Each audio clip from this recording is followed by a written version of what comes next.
I'm declaring a public health emergency of international concern over the global outbreak of novel coronavirus. Hi guys, I decided to make this video to talk about the coronavirus from a risk management perspective. I rate this risk was being very high to extremely high at the current stage, and that's because there is still a lot of uncertainty around this risk.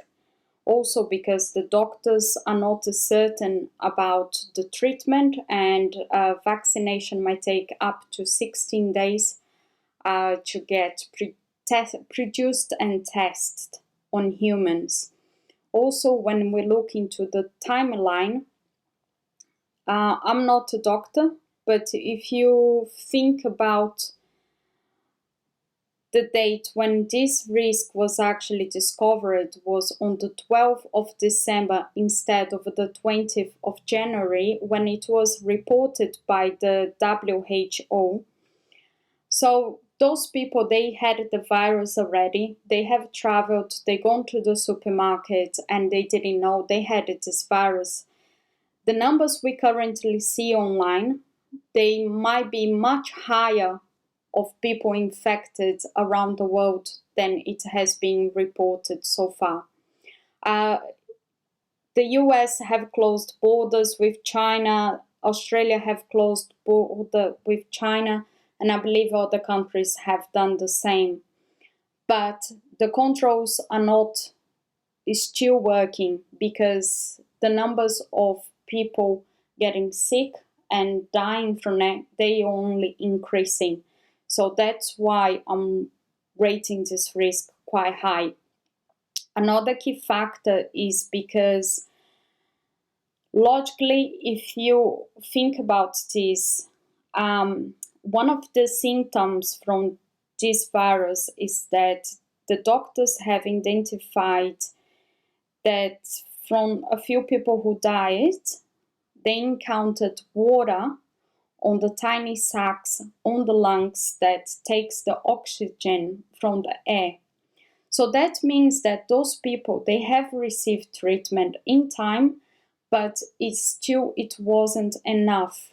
And we need oxygen as humans. Well, there are a lot of unknowns about this new virus. How is it transmitted? Now, we can only assume this is through respiratory droplets and contact with the droplets. But the source of animal, we have no idea what it is.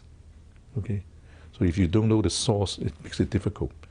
And so far, there's no autopsy performed for those who have diseased. So we don't have much understanding about the pathogenesis and how many organs are. That can cause as mild things as just a common cold, all the way up to SARS or MERS. These are these bad pneumonias that we're talking about.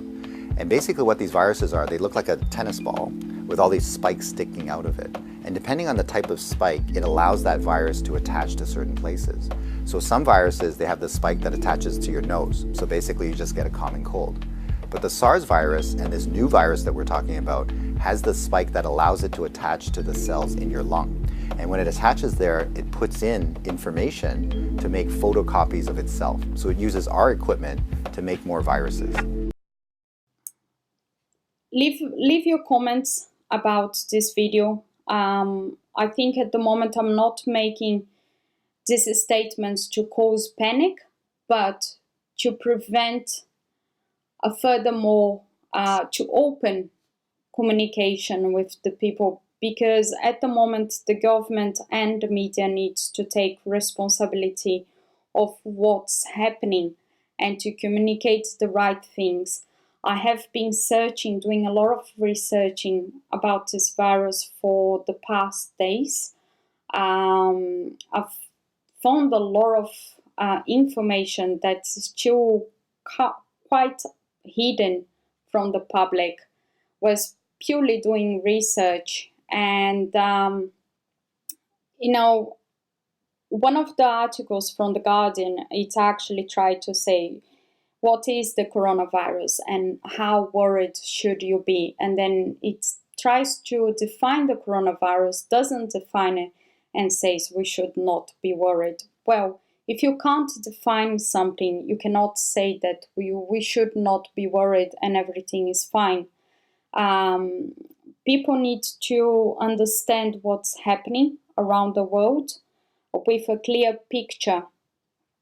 I did some research on the origin of this virus, and the market is pretty disgusting, where this virus was found, an animal market. It's surprising how after the SARS, the Chinese government didn't learn anything from the SARS and kept those markets open. So it is a lot to blame, and this is not, they need to be accountable for what's happening around the world. It has been proven this comes from an animal. Why did they keep this animal type of market that's disgusting open? I can't understand why someone would go there, let alone to buy food from it. So I hope you have liked the video. Please leave your comments and subscribe to my channel. I'll be posting more videos for you guys. And thanks very much for watching. Keep safe, guys.